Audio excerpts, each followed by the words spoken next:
안녕하세요. 동네에서 철물점을 운영하고 있는 50대 남성입니다. 제가 상상하지도 못한 드라마 같은 일이 일어났지만 정작 주위 사람들에게는 말하기 어려워 여기에 이렇게 글을 쓰게 되었어요. 저희 가족은 어머니와 아버지, 그리고 저와 남동생, 이렇게 넷입니다. 항상 어머니와 아버지는 맞벌이를 하시느라 집에 늦게 들어오셨고 전 4살 차이 나는 동생을 보살피면서 살아왔습니다. 집에 돈이 많은 편도 아니었지만 돈이 없는 편도 아닌 그냥 지극히 평범한 가정에서 살아왔습니다. 하지만 대학교 등록금이라는 큰 돈은 어머니와 아버지께 부담이 되었죠. 저는 그런 부담을 드리기 싫어서 저는 대학을 나오지 않고 바로 사회에 뛰어들었습니다.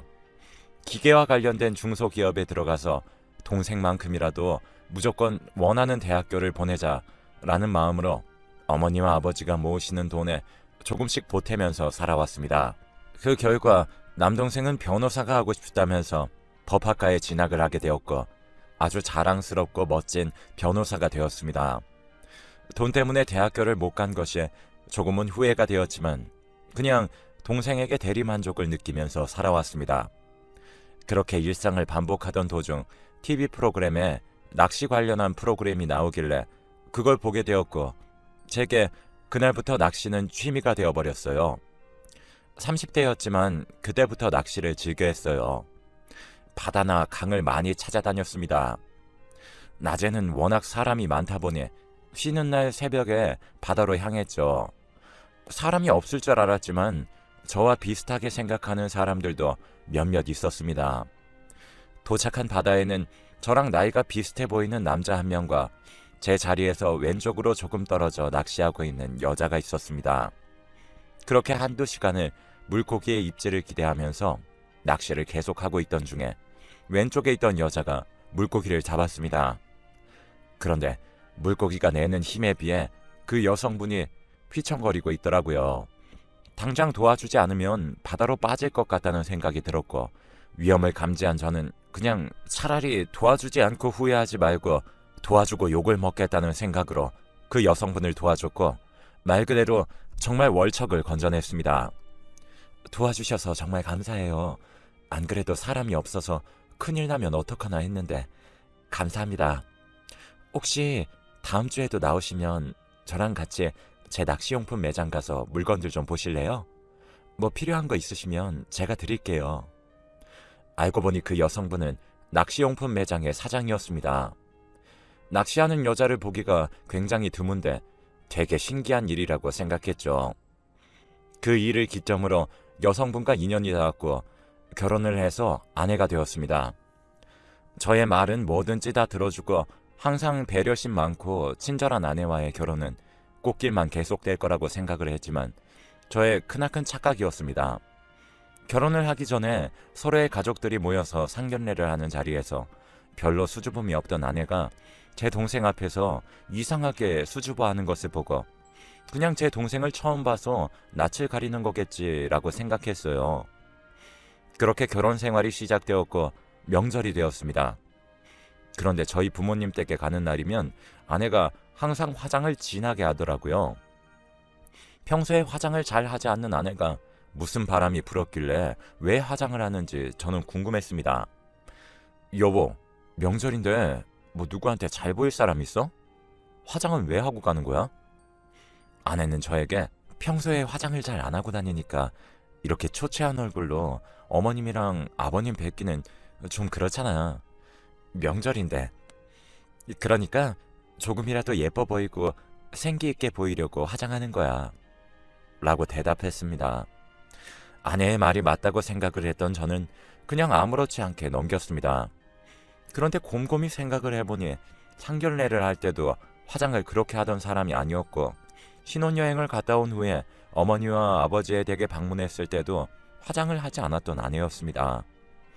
하지만 아내가 하고 싶어하는 화장에 뭐라고 그러는 것은 제가 너무 선을 넘는 것이란 생각이 들었기에 그냥 그러려니 지냈습니다.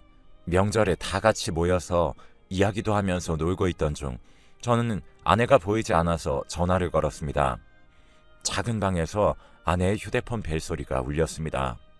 작은 방에 들어가 보니 저의 동생과 단둘이 이야기를 하고 있더라고요. 무슨 일이냐고 물어보는 제 말에 동생은 눈도 마주치지 않고 급히 거실로 나가고, 아내는 도련님한테 용돈 좀 드리고 소개팅할 생각 없냐고 물어봤어 라고 이야기를 하더라고요. 그런데 아내는 아무렇지 않게 이야기를 하는데 동생의 태도는 이상하게 느껴졌어요. 그래서 저는 동생에게 다가가서 말을 걸었습니다. 야, 최영호, 너 뭐 나한테 서운한 거 있어? 아니면 나한테 뭐 숨기고 있는 거라도 있냐? 그러자 동생은 저에게 아무 일 없는데? 오늘 좀 머리도 아프고 컨디션도 안 좋아 라고 이야기를 했습니다. 변호사의 직업 특성상 매일 문서만 보고 읽는 직업이다 보니 정작 쉬는 날에도 제대로 쉬지 못하는 것이 보기 안쓰러웠어요. 그런 동생에게 어떻게 조금이라도 위로가 되었으면 좋겠다는 생각에 주말에 같이 사우나라도 가서 땀 쫙 뺄래? 라고 말을 했지만 동생은 그럴 시간에 사건이라도 하나 더 해결을 해야 한다며 거절을 했습니다. 동생이 저러다가 몸이 상할까 걱정이 되었어요. 저는 아내에게 주말에 우리 용호집 좀 가서 뭐 정리 안 된 거 있으면 정리 좀 해주고 반찬이나 이것저것 만들어서 가져다 주러 갈래? 용호가 워낙 기운이 없어서 삼계탕 같은 보양식도 저녁에 먹이고 오는 건 어떨까? 라고 이야기하자 천사 같은 아내는 흔쾌히 좋다고 이야기를 했습니다. 그렇게 약속된 주말이 되었고 아내와 함께 동생의 집으로 향했습니다. 역시나 쉬는 날인데도 불구하고 출근을 한 동생은 집에 없었습니다. 아내와 저는 반찬을 냉장고에 넣고 빨래와 설거지 등등 밀린 집안일들을 이것저것 해주며 집안을 청소해 주었습니다. 동생이 퇴근하는 시간에 맞춰서 삼계탕을 끓여주려고 하는 아내를 저도 두 팔 걷고 도와주었습니다. 그러던 중 오랜만에 집안일을 도와서 그랬던 것인지 칼에 손을 베어버렸습니다. 그렇게 피가 많이 났던 것은 아니었지만 아내는 곧바로 응급처치를 해야 한다고 놀래더라고요. 그런데 분명히 제가 알기로는 아내가 저희 동생 집을 오는 것은 이번이 처음인데 소독약과 밴드를 서랍에서 아주 능숙하게 꺼내는 것이었습니다. 상처가 따가웠던 터라 아내가 능숙하게 꺼내는 것에 대해 별 신경이 쓰이지 않았지만 음식을 다 만든 후에 갑자기 생각이 나서 동생을 기다리는 동안에 아내에게 물었어요. 어떻게 거기에 구급상자가 있는지 알았냐고요. 그러자 아내는 저에게 저번에 당신 출근했을 때 어머니가 갑자기 나 쉬는 날에 연락 오셔서 도련님 집에 잠깐 가서 청소랑 이것저것 좀 해주자고 말씀하셔서 어머니랑 같이 온 적 있었어. 이때부터 조금이라도 의심을 해야 했지만 하지 않은 저의 잘못이 컸을까요? 전 그렇구나 하고 또 넘어갔습니다. 아내의 말을 전적으로 다 믿었습니다. 제가 사랑하는 사람이니까요. 그러던 어느 날 저희 동생이 갑자기 출근길에 교통사고를 당하는 일이 생겼습니다. 그런데 교통사고가 조금은 크게 나는 바람에 응급수술로 모자라서 입원까지 해야 하는 상황이었죠. 소식을 들은 저와 아내는 병원에서 가까웠기에 바로 왔지만 부모님은 1시간 정도 걸리는 곳에 있었어요. 그래서 부모님이 병원을 오는 길에 동생의 집이 있기 때문에 부모님께 용호 그렇게 많이 다치지 않았으니까 걱정 크게 안 하셔도 돼요.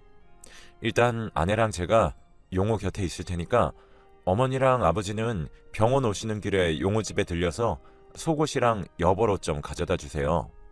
라고 말씀을 드리자 어머니는 한동안 아무런 말씀이 없으시다가 갑자기 용호 집을 안 간 지 너무 오래돼서 기억이 안 나. 맨 처음에 집 구할 때 짐을 옮겨주러 간 게 마지막이었어. 그게 벌써 8년 전이네. 어딘지 주소랑 집 비밀번호 알려주면 다녀올게. 이렇게 말씀을 하셨습니다. 그런데 갑자기 아내가 저에게 했던 말이 떠올랐어요.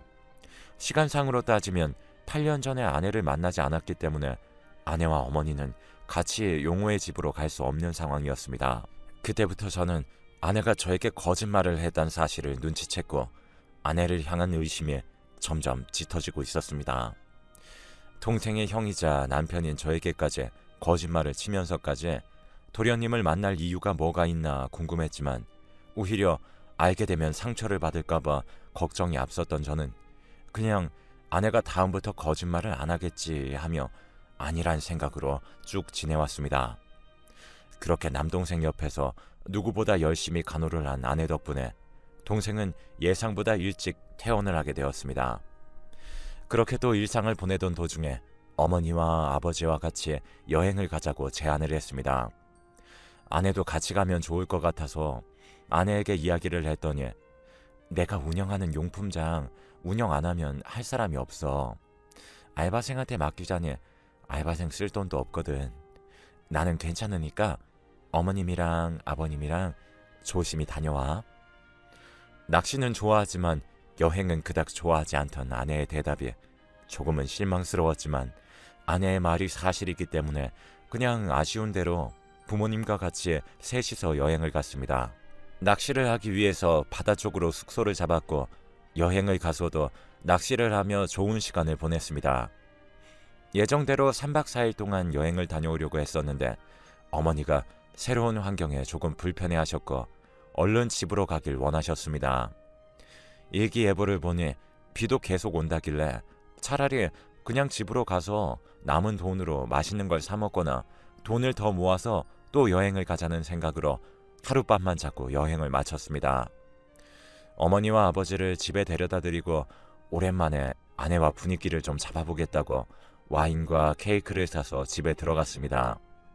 원래 같으면 현관에 나와서 저를 반겨야 되는 아내가 집에 없는 모양이었던지 되게 조용했습니다.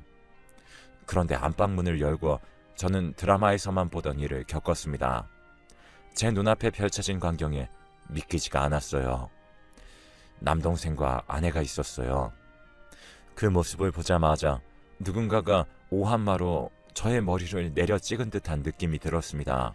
보자마자 제가 지금까지 한 아내에 대한 궁금증과 의심 모두가 해결이 되었죠. 바로 남동생을 좋아해서 한 행동이라는 것이었던 거죠. 동생은 저에게 나중에 연락을 한다는 말만 남기고 황급히 집을 나갔습니다. 그렇게 아내와 둘만 남게 되었어요. 싹싹 빌지는 못할 망정 저에게 왜 벌써 왔어? 라는 말을 하더라고요. 아내의 그 말이 제게는 꼭 조금만 더 있다가 오지 라는 말처럼 들렸어요. 저는 아내의 말에 대답을 해주고 싶지 않았습니다. 지금 그게 중요해? 상황 설명부터 해야 되는 거 아니야? 너는 외동이라서 잃을 가족도 없겠지만 지금 난 너도 잃고 가족도 잃게 생겼잖아. 어떻게 된 일인지 솔직하게 토시 하나 틀리지 말고 다 이야기해. 저의 말을 들은 아내는 아무런 일도 없었다는 듯이 침착하게 식탁에 앉아서는 저에게 말을 했습니다. 당신이 생각하는 그런 거 아니야. 도련님이 너무 변호사 일이 힘들다고 나한테 술 좀 같이 먹어달라고 연락이 왔었어. 그래서 나도 맨 처음에는 당신 동생이니까 친하게 지내면 좋다고 생각을 해서 따로 만났지. 그런데 시간이 지나면 지날수록 도련님한테 의지를 하게 되는 거야. 솔직히 당신이랑 나랑 요 근래 제대로 마주보고 앉아서 밥 먹은 적 없잖아. 나도 여자고 나도 예쁨 받고 싶었어. 당신은 하나도 눈치 못 채고 그 부족함을 도련님이 채워줬어. 그래서 나도 모르게 마음이 갔던 거고, 그리고 오늘 내가 집으로 부른 이유는 당신이 알기 전에 끝내려고 그랬는데 지금 상황이 이렇게 되어버린 거야. 진짜로 도련님이랑 끝내려고 만난 거였으니까 도련님에게 뭐라고 그러지 마. 내가 잘못했어. 미안해. 지금 이 상황에서 손이 발이 되도록 빌면서 미안하다고 해도 모자랄 판에 제 동생 편을 들고 있는 아내가 정말 미웠어요. 사람의 마음을 어떻게 할 수 없다는 것을 충분히 알기 때문에 아내를 이해해 보려고 정말 노력했죠. 하지만 너무 미친 듯이 화가 났습니다. 전 양쪽 이야기 전부를 들어봐야 되겠다 싶었고, 저는 집에서 황급히 나갔던 동생에게 전화를 걸어 지금 당장 우리 집으로 돌아오라고 이야기를 했어요. 동생은 당연히 거절했습니다. 하지만 제가 야, 내가 지금 너한테 부탁하는 거 같냐? 이 일에 대해서 부모님이랑 얘기할까? 아님 너 변호사 생활 쪽날래? 그러고 싶지 않으면 당장 이쪽으로 와. 알았어? 라고 소리를 쳤고 그 동생은 저희 집으로 다시 되돌아왔습니다. 동생과 아내를 나란히 앉힌 후에 동생에게 어떻게 된 일인지 네 입으로 설명하라고 그랬습니다. 내가 처음부터 그러면 안 되는 거 나도 아는데 형수 보고 첫눈에 반했고 형이 아내니까 그냥 친하게만 지내는 게 좋을 것 같다는 생각을 해서 한두 번씩 만나서 밥 먹고 술 먹고 그랬어. 그러다가 내 마음을 고백을 했더니 받아주지 않으셨어. 그런데 내가 계속 들이대니까 형수님이 오늘 마지막으로 만나고 정말로 끝이라고 이야기하시려고 나를 집으로 부른 거야. 그러다가 형이 들어온 거고. 오해하지 마. 그리고 형수님은 아무런 죄도 없어. 다 내 탓이야. 미안해 형. 동생에게도 똑같이 자초지종에 대해 물어봤지만 저에게 미안하다고 말을 하면서 아내를 감싸는 것을 보니 오히려 제가 둘 사이에 방해물이 된 것 같았습니다. 결국 전 그 자리에서 아내에게 이혼하자고 했어요. 그제서야 아내는 눈물을 흘리며 저에게 미안하다고 앞으로 이럴 일 없다며 한 번만 더 믿어달라고 빌기 시작했습니다. 그래서 저는 오랜 고민 끝에 결국 아내의 말을 한 번만 더 믿기로 하고 동생과는 아무런 일도 없었던 것처럼 지내기로 했어요. 부모님께 이 사실을 알리게 되면 충격을 받으실 것을 알았기 때문에 그냥 우리끼리만 알고 덮고 넘어가기로 했죠. 그 후 아내의 태도는 점점 바뀌었어요. 전과는 다르게 친절하고 상냥하게 대하는 것이 보였고 저도 거기에 따라서 맞춰줬습니다. 그 일이 있고 난 후 6개월 뒤에 아내와 저 사이에는 아주 예쁜 딸이 하나 생겼습니다. 처음에는 동생의 딸이 아닌가 하면서 조금은 걱정했지만 친자 검사를 해보니 제 딸이 맞았어요. 그래서 딸만큼은 정말 아낌없는 사랑을 주면서 키워야겠다고 생각을 했죠.